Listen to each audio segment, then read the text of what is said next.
반갑습니다. 9주차 1차 교육 수업을 시작하도록 하겠습니다. 한 주 동안 잘 지내셨죠? 네. 여러분들도 건강하게 한 주 한 주를 잘 보내고 계실 거라고 생각합니다. 오늘 개인학습 상담 이론에 대해서 구장 상담 교육 기술에 대해서 여러분들과 함께 수업하도록 하겠습니다. 자, 다소 목소리가 좀 적어도 즐거운 수업 속으로 한번 함께 하시죠. 상담 조력 기술이라는 것은 효과적인 상담을 위한 대화의 방법이니 조력 기술에 대해 학습함으로 해서 평생교육사로서의 학습 상담의 직무 역량을 개발하는 것에 목적이 있습니다. 내담자의 마음을 들여다보고 탐색하는 것도 조력 기술에 저는 비집중과 경청, 재진술, 감정을 반영하는 것, 그리고 질문하기가 있고요. 자신과 상황, 그리고 타인에 대해 새롭게 조망할 수 있는 통찰 기법이 직면이 있습니다. 그리고 해석하기의 기법과 그리고 마지막으로 새로운 행동을 실행하는 것을 촉진하기 위한 기법으로서 좋은 해석이나 정보 제공을 하는 것 등이 있겠습니다. 개인학습을 이끌어가는 데 매우 필수적인 상담 조력 기술을 중심으로 해서 학습을 한번 해보도록 하겠습니다. 첫 번째 주의 집중과 경청 부분에 대해서 한번 살펴보도록 할게요. 누군가와 대화를 할 때 상대방에게 자신의 주의를 집중하는 것은 상대방에게 제공할 수 있는 최고의 선물이라고 할 수 있습니다. 내담자에게 그런 선물을 주고자 하는 마음으로 자신의 주의를 내담자에게 집중해서 잘 들어준다는 것. 내담자는 그 자체로 감동과 사랑을 받는다고 느낍니다. 그렇기 때문에 자신의 마음을 열고 자신의 내면을 탐색할 수 있게 되는 거죠. 예전에 우리 교사에 보면 공자께서 말씀하시길 말하는 것은 3년이면 흡하지만 잘 들을 줄 아는 경청의 기술은 60년이나 걸린다고 합니다. 그 예전에 공자도 이걸 깨치고 있었던 모양이에요. 그래서 미순이라고 했던 것처럼 내담자의 말을 들을 때는 내담자와 함께 하는 마음으로 내담자의 입장에서 잘 들을 수 있어야 한다 라는 말이 있는 거죠. 그래서 미순이라는 것은 60의 한갑이라고도 하지만 미순이라고도 한다는 거죠. 그래서 듣는 기술이 60년이 걸린다라는 말과 함께 포함되어 있는 거죠. 그래서 이러한 기술은 내담자가 안전하고 편안하게 느끼게 해서 그래서 도와주고 그들의 생각과 감정을 탐색하도록 도와주는 역할을 하는 겁니다. 그래서 상담자는 이러한 기술을 의식적으로 생각하거나 인지하지 않았지만 내담자에게 큰 영향을 미칠 수 있습니다. 그렇기 때문에 주의 집중과 경청하기 연습을 위해서 소집단 활동을 통해서 상담 연습을 위한 가장 기본적인 기술을 습득할 수 있게 되는 거죠. 이런 것들이 되게 중요하다는 거예요. 그래서 주의 집중과 경청 부분에서 주의 집중하기를 먼저 한번 살펴볼게요. 주의 집중하기는 상담자는 신체적으로 내담자에게 강해 있어야 되겠죠. 그리고 주의 집중의 목표는 상담자가 내담자의 생각과 감정에 대해서 털어놓고 이야기를 하는 데에서 내담자에게 주의를 기울이고 또 내담자와 의사소통하고 또 내담자의 어떤 내용을 촉진하는 것이 되겠죠. 그래서 주의 집중은 모든 다른 도움을 위한 개입 부분에 있어서 실행의 기초가 됩니다. 그래서 상담 회기 과정에서 가장 중요한 것이 상담자가 주의를 집중하는 건데 그 주의 집중하는 방법으로서는 상담자가 눈을 맞추거나 상체를 약간 앞으로 기울인다든지 이런 것들을 볼 때 상담자의 성별과 무관하게 내담자들은 상담자가 더 매력적이고 촉진적이라고 평가한다는 거죠. 그래서 주의 집중과 중심의 의사소통은 대부분의 비언어적인 행동을 통해서 느낄 수 있는 거죠. 그래서 비언어적인 행동을 통해서 내담자의 비언어적인 행동을 알아차려서 내담자의 경험을 함께 동시에 관찰하는 거죠. 그래서 주의 집중을 위한 비언어적인 행동을 예를 들면 눈 마주치기라든지 얼굴 표정이라든지 고개의 끄덕임이라든지 몸의 자세와 몸 동작을 동시에 나타내는 것. 구체적으로 어떤 행동들이 있는지 제가 설명하도록 하겠습니다. 첫 번째, 눈 마주치기가 있습니다. 눈 마주치기는 중요한 비언어적인 행위이죠. 그래서 쳐다볼 때에는 응시는 전형적으로 대화를 시작하고 유지하거나 피하기 위해서 사용하기도 하죠. 응시함으로써 우리는 친밀감과 흥미, 그리고 순종, 그리고 권위를 전달할 수 있게 되는 거죠. 눈은 대화를 관찰하고 또 피드백을 제공하고 이해함을 전달하기도 하지만은 응시에 특히나 눈 마주치기에 보기 드문 고민이라든지 불안 또는 타인과 이야기하고 싶지 않다는 것을 표현하기도 하는 수단이기도 합니다. 그리고 상담의 상호작용 중에서 눈 마주침은 적절하게 이루어질 필요가 있습니다. 너무 적은 눈 마주침은 듣는 이가 흥미가 없어 한다고 느끼게 하는 감정을 유발할 수도 있고, 또 너무 잦은 눈 마주침은 불안하거나 강요당한다거나 압도당하는 감정을 일으킬 수도 있습니다. 그렇기 때문에 눈 마주침도 되게 조심스럽게 우리가 세심하게 이루어져야 한다는 거죠. 그래서 응시도 이와 유사하게 무례하거나 모욕적이고 위협적일 수도 있는 수단이기도 합니다. 그리고 내담자가 편하게 느낄 수 있는 시선의 위치는 내담자의 입과 턱 사이로 상담자는 이곳을 바라보고 하는 것이 좀 편할 수도 있겠죠. 그리고 유기인들은 평상시에 타인을 바라볼 때 어떻게 응시를 하는지 그것을 서로 관찰해 보셨죠? 네. 그래서 눈 맞춤과 같은 응시의 목적은 타인의 행동 방식에 관한 정보를 수집하고 탐색, 종합적인 대화나 걸음에 조정하는 조절, 그리고 느낌과 태도의 전달을 위한 표현의 목적이 있습니다.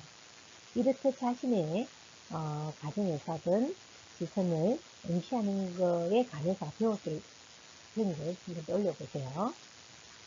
우중받을 때에 선생님들은 어른의 눈을 똑바로 쳐다볼 수 있는가, 아니면 혹은 눈길을 돌리는가. 그런 경험은 현재 권한이 있는 누군가를 바라볼 때 방식이 비슷하다는 거죠. 그래서 자신의 생각에 어떻게 영향을 미쳤을까, 그리고 현재 동료나 또는 자신보다 거리가 낮은 사회적 지위가 낮은 사람을 응시할 때 방식은 어떤가, 이러한 질문을 통해서 자신을探索해봄으로 해서 자신이 학습한 사람을 응시하는 방식이라든지 내담자를 바라보는 방식에 어떻게 영향을 미칠 수 있는지에 대해서 성찰해보자는 거죠. 그래서 눈은 마음의 창이라고도 합니다. 그래서 타인을 사랑하고 연민하는 마음으로 바라본다면 자신들도 뿐만 아니라 상대에게도 큰 위안을 주는 권위가 같은 거죠. 반대로 눈을 부릅뜨고 상대를 제압하려고 하는 식의 응시를 한다면 상대에게 위협감을 주거나 압도를 당하게 하는 것으로 해서 위험한 상황이 아닌 경우에는 피해야 하는 응시 방법이기도 합니다. 그래서 내담자가 가장 편안하게 바라볼 수 있는 시선 위치는 코 끝이나 우리가 입과 인중 사이를 바라보는, 이렇게 하면 조금 덜 부담스럽죠. 근데 계속 그쪽만 본다면 자기에게 집중 안 한다고 할 수도 있으니까 나눠서 눈을 한번 보거나 코끝에서 보거나 또 입에서도 한번 보거나 시선을 이동하면서 바라봐 준다면 훨씬 더 편안함을 느낄 수 있겠죠. 그리고 두 번째, 얼굴 표정 부분입니다.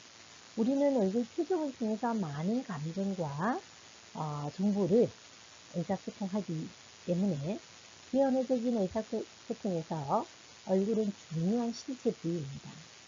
에크먼과 브리센이 세계 각지에서 사람들에게 얼굴 표정의 사진을 통해서 여러 문화에 걸쳐서 같은 의미를 나타내는 표정이 있다는 것을 밝혀냈죠. 이를테면 사람들은 괴로우면 눈물을 흘리고 반항적일 때는 머리를 흔들고 행복할 때는 웃음을 짓는다는 것. 우리는 대부분이 눈으로부터 공포와 분노를 읽어낼 수 있고요. 대부분 입으로부터 행복을 이룬다고 합니다. 그래서 상담 과정에서는 상담자는 늘 웃음을 지어 보이는 것이 사람을 친근하게 만드기도 하고 탐색을 격려할 필요가 있는 거죠. 그러나 내담자가 심각한 문제에 대해서 이야기할 때 웃는 것은 적절하겠죠. 그럼 그것은 그에 맞는 적합한 표정과 걱정의 표현을 하는 것이 중요합니다. 그래서 많이 웃는 상담자는 진실되지 못하거나 내담자의 문제를 조롱한 것처럼 보일 수 있죠. 그래서 때와 장소, 그 다음 그 시기에 맞는 적절한 비언어적인 표현이 좋다, 얼굴 표정이 좋다. 그래서 상담자는 얼굴 표정을 통해서 의사소통을 하고 있다는 것을 장악해야 합니다. 그래서 내담자가 재미있고 즐거운 얘기를 할 때는 함께 웃고 미소를 짓거나 슬픈 이야기를 할 때는 눈물을 지을 수 있어야 한다는 거죠. 근데 때와 맞지 않는 표정은 오히려 내담자에게 거부감을 줄 수 있다는 거죠. 그래서 상담 과정에서는 상담자는 웃음을 짓는 것이 중요하지만 때로는 그 지나친 웃음이 내담자에게 불쾌감이나 신뢰를 받지 못하는 경우가 될 수도 있으니까 조심해야 되는 부분이라고 생각합니다. 그리고 세 번째, 고개 끄덕이기. 적절하게 머리를 끄덕이는 것은 내담자로 하여금 상담자가 경청을 하고 있구나 라고 느끼게 해주는 거죠. 그들이 말하는 것을 잘 따르고 있다는 것을 전해주는 비언어적인 행동이 되겠습니다. 그래서 얼굴 표정과 마찬가지로 머리를 끄덕이는 적정 수준이 있다는 거죠. 그래서 너무 많으면 혼란을 유발할 수 있고 또 너무 고개를 끄덕이면 내담자 입장에서는 상담자가 형식적으로 내 이야기를 듣는구나 라고 오해를 할 수도 있고 또는 수업 시간에 학생 중에 고개를 너무 많이 끄덕이는 학생이 있으면 오히려 수업에 방해가 되는 경우도 종종 생기기도 합니다. 그러나 내담자를 산만하게 할 정도로 머리를 끄덕이는 것은 주의해야죠. 다시 말하면 상담자로서 머리 끄덕임이 적절한지에 대해서는 늘 알아차리는 것이 필요하죠. 상담자의 이러한 적절한 고개 끄덕임, 비언어적인 표현이 내담자로 하여금 신뢰감을 형성하는 데 도움이 됩니다. 그래서 적절하게 끄덕이는 게 중요하다라고 할 수 있습니다. 그리고 네 번째, 몸의 자세인데요. 상담자에게 권하는 몸의 자세는 상체를 내담자 쪽으로 약간 기울이는 것이 필요하겠죠. 그리고 팔짱을 끼거나 다리를 꼬지 않는 것도 매우 중요합니다. 그래서 개방적인 자세를 취하는 것이 좋죠. 일정 시간 동안 이렇게 하는 것이 힘들 수도 있지만 이러한 자세는 내담자로 하여금 상담자가 주의를 집중하고 있다는 것을 효과적으로 전달할 수 있습니다. 그래서 이 몸의 자세도 내담자에게 호의적으로 보일 수 있게 하려면 자세를 앞으로 굴리는 게 훨씬 더 필요하겠죠. 또 다섯 번째, 몸 동작 부분에서는 언어 내용이나 얼굴 표정만으로도 얻을 수 있는 정보를 제공하기도 하죠. 특히 다리와 팔의 움직임에 의도적으로 인식하고 자발적으로 억제하기 힘들기 때문에 가장 비언어적인 요소로 출처가 되기도 합니다. 발을 계속 뺀다거나 다리를 흔들다거나 내담자가 무엇을 느끼는지 주목해야 할 상담자 자신도 그런 비언어적인 행동을 하고 있다면 자각하고 그 의미가 무엇인지 살펴야 합니다. 그래서 행동작은 어느 내용과 얼굴 표정만으로도 얻을 수 없는 정보를 제공하게 됩니다. 그래서 다리와 발의 움직임은 의도적으로 인식을 해서 자발적으로 관리할 필요가 있다라는 거죠. 그래서 내 의도가 내담자에게 느끼는 것을 아는 것도 필요로 하다. 이것이 주의 집중과 경청 부분에 있어서 아주 주의 집중 부분에 있어서 되게 중요하다는 거죠. 이제 두 번째 경청하기에 대해서 한번 살펴보도록 하겠습니다. 경청하기는 내담자가 이야기하는 것을 듣고 이해하는 것인 거죠. 그래서 내담자가 단지 명백하게 말하는 것이 아닌 진짜의 의미를 의미하는 것을 들으려고 노력하는 거죠. 그래서 세 번째 기는 경청해야 한다 라는 말이 있는 거죠. 그래서 상담자는 언어적 메시지뿐만 아니라 비언어적인 메시지를 듣는 것이다. 이것이 세 번째 기라는 거죠. 내담자는 다양한 방법을 통해서 상담자와 대화를 하는데 가장 명확한 것은 자신의 사고와 감정, 경험을 표현하는 데 사용하는 언어입니다. 상담자는 주의 집중하기 이 기술과 최소한의 격려에 예를 들면 네, 를 사용함으로써 내담자에게 초점을 맞추고 경청하는 자세를 통해 내담자가 이야기를 지속적으로 할 수 있게 한다는 거죠. 그래서 상담자 관점에서가 아니라 내담자 관점에서 내담자의 경험을 이해하기 위해서 경청하는 것이 필요하다. 그것이 진정한 경청이라고 할 수 있겠죠. 그래서 경청하기의 열쇠는 내담자에게 온전히 주의 집중하는 것이 매우 중요하다. 그리고 상담자는 내담자의 말을 경청하는 것뿐만 아니라 비언어적인 행동을 경청하는 것을 배우는 것도 중요하죠. 그래서 어떤 내담자는 언어적인 메시지뿐만 아니라 다양한 방식으로의 자신의 의사를 전달할 수 있는데 상담자는 이러한 비언어적인 행동에 대해서 자신의 입장에서 해석하기보다는 내담자에게 직접 물어봄으로써 탐색을 촉진할 수가 있습니다. 예를 든다면 만일 내담자가 팔짱을 끼고 다리를 꼬고 앉아서 그녀가 반드시 억누르거나 방어적인 것이 아니다. 이것은 그녀가 춥거나 팔과 다리를 꼬고 앉은 버릇이 있다는 것을 의미할 수도 있겠죠. 요컨대 경청은 내담자의 생각이나 감정을 자유롭게 표현할 수 있도록 묻다 줄 필요가 있고 자신의 방식으로 문제를 탐색하기도 하게 하고 상담에 대한 책임감을 느끼기도 해야 합니다. 그래서 내담자의 말을 잘 경청해주는 것만으로도 상담에서 내담자는 치유의 경험을 할 수 있게 한다는 거죠.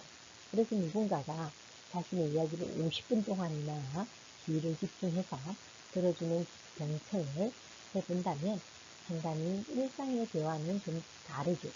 자신의 내면과 만나게 함으로써 자신에 대해 이해를 넓히는 것이 탐색할 수 있는, 체험할 수 있는 것들이 되겠죠. 이런 것들이 경청을 하는 기술에 해당한다고 할 수 있습니다. 요약해서 다시 설명하자면 경청하기는 내담자의 이야기를 듣고 이해하는 것이 목적이라는 거죠. 그리고 내담자가 단지 명백하게 말하는 것이 아닌 진짜 의미하는 것을 들으려고 노력해야 하는 세 번째 기가 경청이라는 거죠. 그래서 상담자는 주의 집중하고 또 기술과 최소한의 격려는 우리가 맞장구를 치니까 그렇게 하셨다는 얘기군요. 네, 그럴 수 있습니다. 그러셨군요. 라는 것을 사용함으로써 내담자에게 초점을 맞추고 경청하는 자세를 통해서 내담자가 이야기를 지속할 수 있도록 인도하는 거죠. 이런 경청은. 그래서 최소한의 격려가 내담자의 어떤 이야기를 좀 더 많이 이끌어낼 수 있다는 거죠. 그리고 경청은 내담자에게 생각이나 감정을 보다 자유롭게 표현할 수 있도록 할 수 있는 기회가 주기도 하고 자신의 방식을 좀 문제를 탐색할 수도 있게 하고 상담에 대한 책임감을 또 느끼기도 하는 거죠. 이러한 것들이 경청을 통해서 얻을 수 있는 내담자에게서 얻어낼 수 있는 정보가 될 수 있습니다. 그래서 잘 들어주는 것만으로도 상담에서는 내담자가 치유되는 경험이 될 수 있다는 거죠. 그만큼 경청이 중요하다는 겁니다. 그래서 이번 시간은 주의 집중과 경청하기에 대해서 우리 선생님들과 함께 나눠봤고요. 다음 시간은 상담에 대한 기술 훈련을 한번 진행해 보도록 하겠습니다. 그리고 요약이나 명료화에 대한 재진술 부분에 대해서도 제가 설명을 드리고요. 그리고 또 그것 또한 함께 또 연습하고 활동 단련해 보도록 할 거고요. 그리고 반영하기 부분에 대해서도 또 살펴보도록 하겠습니다. 그리고 질문하기 부분도 살펴보도록 하고요.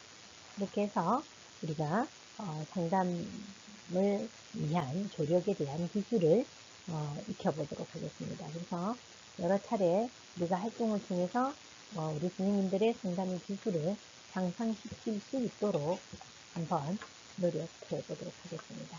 이렇게 우리가 경청하기와 주의 집중에 대해서 우리가 살펴봤는데 얼마나 상담하는 내용이 어려운지 선생님들도 많이 느꼈을 거라고 생각합니다. 그래서 주의 집중에서는 눈 마주침과 얼굴 표정, 고개 끄덕임, 몸의 자세, 그리고 몸 동작 들이 있었죠. 그래서 얼굴 표정은 보다 온화하고 미소를 띤 표정이어야겠죠. 그리고 눈 마주침도 너무 지나치게 뻔히 바라본다는 것은 내담자를 부담스럽게 할 수 있기 때문에 눈만 쳐다보는 것보다는 코끝을 본다거나 입 인중과 턱 사이 정도 어느 정도 얘기를 해도 되고 이 정도를 볼 것도 괜찮습니다. 이동하면서 보면 되겠죠. 그래서 너무 많이 눈동자를 움직이는 것도 내담자에게 거부감을 줄 수 있기 때문에 적절한 눈맞춤도 필요하다는 거죠. 그리고 고개 끄덕임도 마찬가지로 지나치게 이렇게 한다면 아마 내담자가 산만하게 느끼거나 대화의 맥을 끊는 경우도 생깁니다. 얼굴 표정도 온화한 미소를 띄기는 하나 너무 지나친 또 웃음이나 미소가 내담자로 하여금 거부감을 일으킬 수도 있기 때문에 적절한 그 다음에 그 내용 내담자가 전달하고자 하는 내용에 따라서 표정도 달리해야겠죠. 웃는 상황이 아니고 심각한 상황인데 미소를 계속 짓거나 크게 웃거나 하면 내담자가 자기를 비아냥거리거나 아니면 자기 얘기를 듣지 않나 딴 생각을 하고 있나 이렇게 오해할 수 있기 때문에 이런 얼굴 표정도 적절하게 필요로 하다라고 할 수 있겠습니다. 그리고 몸 자세는 이렇게 뒤로 팔짱을 낀다거나 이렇게 해서 뒤로 뺀다거나 하면 내담자가 자기 이야기에 흥미가 없다라고 느낄 수 있기 때문에 몸은 내담자 속으로 약간 기울이는 것이 자기에게 집중하고 있구나라고 느낄 수 있다는 거죠. 그래서 몸 자세도 다리를 꼬거나 다리를 쓸거나 이런 행동은 내담자에게 불편한 상황을 가질 수 있고 또 내담자가 다리를 꼬거나 다리를 벌리거나 다리를 끌거나 몸 자세가 그렇게 하면 상담자 또한 그렇게 해요. 똑같이 내담자가 뒤로 제끼거나 자기 몸을 이렇게 하면 뭔가 방만하는 그런 자세를 느낄 수 있기 때문에 이런 비에너지적인 행동을 통해서도 충분히 내담자와 상담자의 관계에 대해서 관측할 수 있는 거죠. 이런 것들이 엄청나게 상담에 많은 도움이 됩니다. 이런 관찰, 비언어적인 행동을 관찰하는 것은 상담의 큰 부분을 차지합니다. 그래서 경청하는 것 또한 제1의 기가 아니고 제2의 기가 아니고 세 번째 기는 경청이다. 1, 2, 3은 경청이라는 거예요. 그래서 경청을 통해서 우리 많은 이야기를 표출할 수 있고 또 그 경청이 그 사람이 진정하고자 하는 얘기를 들을 수 있는 마음의 귀가 있어야 한다라는 거예요. 이러한 것들을 통해서 우리는 내담자의 정보라든지 내담자의 심리 상태를 지원도 하고 위로도 할 수 있는 그리고 잘 듣는 것만으로도 충분한 위로가 되고 치유를 경험한다는 거예요. 그래서 경청이 생각보다 어렵다는 거예요. 경청을 통해서 치유되는 힘을 한번 누리고 활동을 통해서 한번 느껴보도록 해요.